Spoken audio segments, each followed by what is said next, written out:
Hi there, Graham from Penguin Motors here.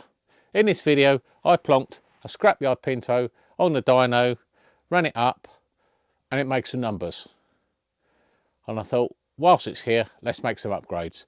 So we did an upgrade, we upgraded exhaust manifold, camshaft, and then finally we chucked some big Webbers on there.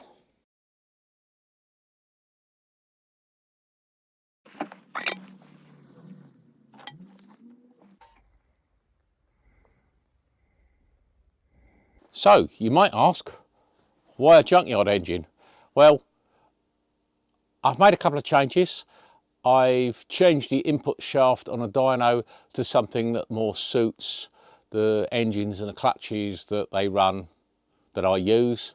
So I wanted to check that all engaged and that worked perfectly. And I've also repaired the dyno's onboard starter system. It's got its own starter. Most of the time I use the one that goes with the engine and the bell housing, but it is handy to be able to use the dyno's on starter if I need to. And I didn't have anything to test it with. And I looked around the workshop and I had this. Now this is an injection pinto. The cam is mint. It's clearly never been rebuilt, looking at it, even down to the core plug still being stamped with full part numbers. Although the head is injection, the crank pulley isn't, but I suspect it was an injection engine converted to carburation because it's got carburetor fuel pump and a carburetor style crank pulley. Yeah, so I thought, well, let's drag this out. If the cam looks good, it's probably not too bad. I cut the oil filter open and looked in there, and there's no metal shavings, and I've lobbed it up on the dyno and I've done the most basic ever of compression tests, and that's literally finger down the plug hole. Finger down the plug hole. It's got compression, and it's got 4 compressions. I don't know how much, but you know, given the fact the engine sat around for years and laid in the back of my van, it seems to have reasonable compression. So what's next for this? I'm gonna put some oil in it, or put some more oil in it, spin the oil pump drive with a drill, get some oil pressure up, and then yeah, lob a carburetor on it and distributor, and see what it makes on this jolly old Cortina exhaust manifold and front pipe. So if it's healthy, it should make kind of high 90s. You know, I think the Cortina was rated about 98 horsepower. Yes, it's an injection head, but last time I did back-to-back testing on an injection head, a standard injection head at that, and twin choke Weber, the injection head had basically no advantage. I think it made 1 or 2 brake horsepower more at the top end, and it made less mid-range. So the injection head isn't always the thing it's cracked up to be. So for the first test, we've got Cortina exhaust manifold and front pipe fitted, and a bog standard but brand new Weber 2836, still on factory Weber jetting. And let's run it up now, see what we get. And yeah, fair surprise. Particularly a torque figure, that was pretty strong. So you ready, boys? I'm going to cue some noise.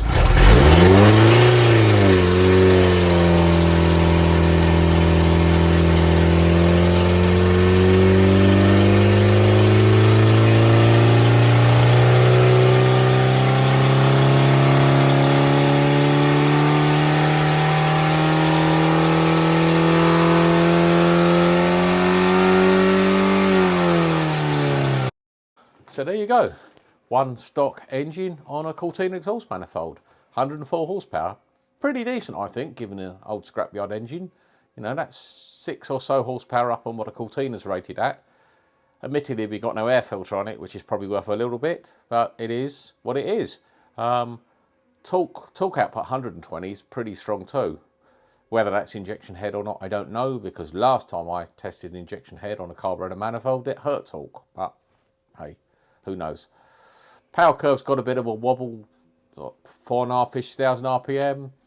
I suspect that's timing scatter. We are only using an old second-hand distributor with illumination kit lobbed in it, so, but it is what it is. We just ran it up to see what it makes. So the next test will be same engine, same carb, same thing else.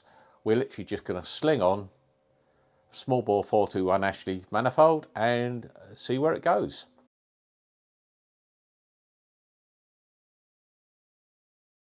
So there we have it. It, like the 421 manifold, we picked up 5 brake horsepower, 5 pound-foot torque. Now, 5 horsepower is perhaps a little bit of a low gain for such a swapping manifold, but it has to be said that at this point the engine's gone fairly lean. I can't remember the AFR ratios, but it was in the 14s, so yeah, fine for cruise, but full power, definitely too lean. And we've still got a bit of a lumpiness to the power curve round about, 4,700 RPM, which again I think is time related. So we've got a gain. Now we're going to throw some jets at it and see if we can find a little bit of power with some jetting. So there we go. Give it some more fuel. It rewarded us. Another 3 brake horsepower, 3 pound-foot. But if you look at the torque curve, it's much healthier looking. It's flatter, taller, wider, better. Win-win all round. Next up, we need a cam. So, next up, I decided we're going to chuck a cam in it. There's lots of cams available, but I wanted something I could just throw in, not worried about needing to upgrade valve springs or change fiddle length or any of that hullabaloo. So it had to be something that was relatively low lift, and Burton's came to the rescue here. They sent me a 3233 or BLF 3233 to give it its full title, and yeah, fairly mild cam. On paper 300 degrees, a lot of duration. What would it run like on a twin choke? Don't know, we'll find out in a second. But anyway, so I installed it in the most basic way possible, just lobbed it in, still on the standard sprocket, and run the engine and see what we got. How did we do with the cam? Well, as kind of expected really. We picked up a few horsepower at the top, we gained 4.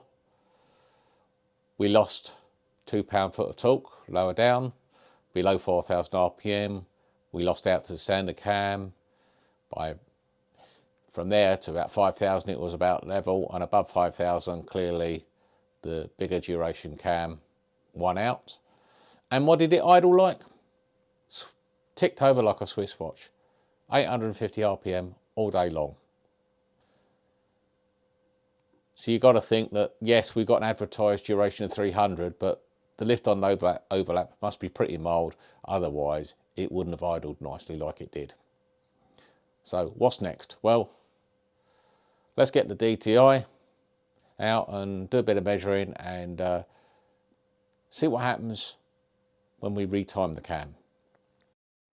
So at this stage I've installed the cam on a standard sprocket. I've got no idea how accurately the cam's actually timed in.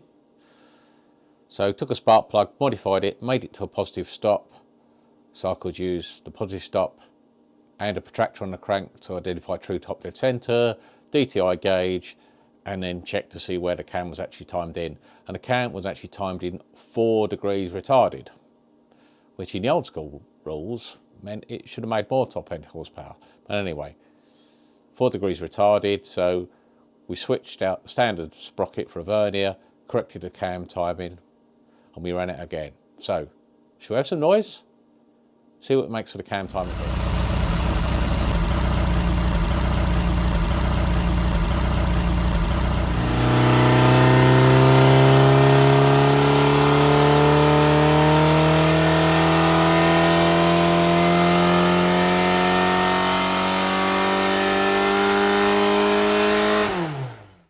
Tea, white, no sugar. That's my poison. Well, that and petrol fumes. So, how did we get with the cam? Well, pretty well actually. It behaved like a performance cam. We picked up power above 5,000 RPM and it wanted to rev on better. and we recovered most of the torque we lost when switching the cam in the first place. So clearly the engine did not like the cam being retarded. So overall, so far, we've got a pretty decent result. But it's time to up the ante somewhat now. I'm going to sling a pair of 40 DCOEs on it and see if we can push the numbers a bit more.